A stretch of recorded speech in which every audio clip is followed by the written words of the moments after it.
Thank you, Health, for having us. Today, we're going to be talking about a healthcare topic that is critical to get right, and that is AI and generative AI for health organizations. We all know there's so much promise around this in healthcare, but there's also risk. So we want to try to balance those risks and rewards. And with me here today to talk about that is our healthcare AI leader for EY, Sezin Palmer. And I am Aloha McBride. I am our global health leader at EY, and I will be interviewing Sezin for this piece today. So, Sezin, you've been doing this work with our clients. Tell us what excites you about AI and generative AI, and also tell us a little bit about what you see working. Yeah, thanks, Aloha. Yeah, so there's so much to be excited about. I think, if I had to pick a couple of areas, one of the things that, of course, we are all hearing about is workforce shortages and kind of clinician burnout and just the continuing kind of overload of administrative burden on our healthcare providers. So there are huge opportunities for AI and generative AI in particular to offload many administrative tasks and to provide easy access and more insights about their patients using analytical tools. So I think, from a administrative, like relieving the administrative burden standpoint and helping to improve outcomes by going through lots of data and providing, like I said, kind of easy access to those insights that we may not have been able to find so easily before. Those are just a couple of the areas that I find really exciting. And we're definitely seeing a lot of interest and translation with our clients in some of those back office and administrative functions. So for Gen AI in particular, I think, as you mentioned, the risks. Some of those back office function and those more administrative kinds of things seem to be, a little lower risk. And so starting there, there's a lot of excitement to improve efficiency and save costs. And so those are just a couple of the areas that we're seeing really getting some traction.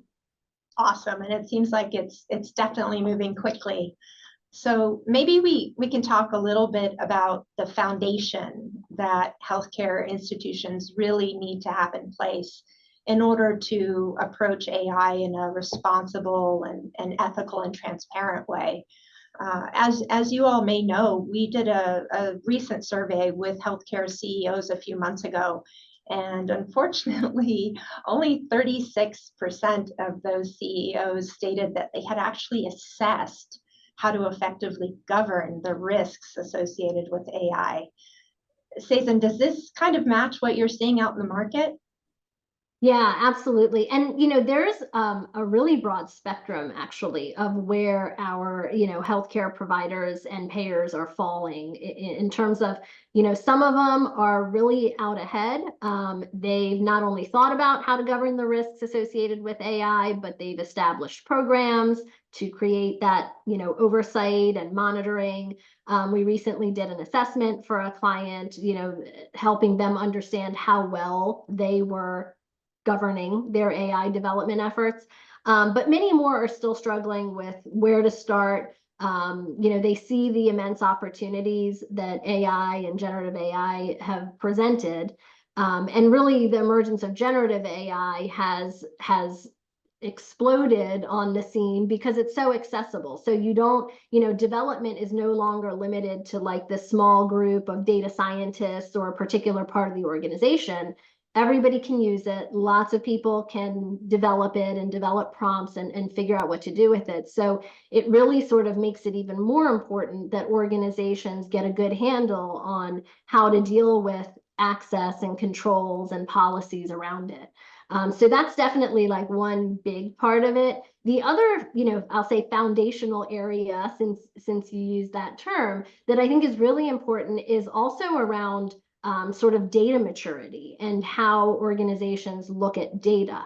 So obviously we all know that, garbage in, garbage out. If your data quality isn't there, then the results of your analytics and AI tools are not going to be there. So having good data governance, data management. Sounds like we really need to kind of match the organization's maturity relative to governance and maybe skills as well as their data when we think about what use cases they want to tackle first. So evolving that from maybe the back office to, over time, something that's more clinical in nature. So it's matching those use cases with the organizational readiness and governance, for those kinds of assessing, those kinds of risks and complexities and picking the ones that are going to align most closely. Right. And I guess I can imagine, Sezin, that can get really complex really quickly. Executives needing to really understand how to manage a portfolio of algorithms and monitor, the underlying data, as well as support all of the testing and training and honestly change management, making sure that their skills and capabilities are there in order to effectively manage this over time. I guess that's not even to mention as we think about the landscape of healthcare and how fast it changes. New technologies, new models of care, new procedures, even new data sets coming into play, all seem to be really necessary for executive teams to think through how they're going to manage those changes going forward. Maybe, something quite complex that they haven't had to do before. Yeah, absolutely. And one of the things that I say a lot is the technology is the easy part, right? So building the AI and dealing with the technology is usually the easiest part, but a lot of the process changes and a lot of times cultural changes are really the ones that are harder to grapple with and kind of, make part of the organization. So, as you said, it's really important to select the right use cases. Take a crawl, walk, run approach. So don't necessarily take on the most complex ones first, but start with the simpler ones. Fantastic. Well, such good advice, Sezin. Thank you so much for sharing your perspectives with us. We look forward to hearing more in the future.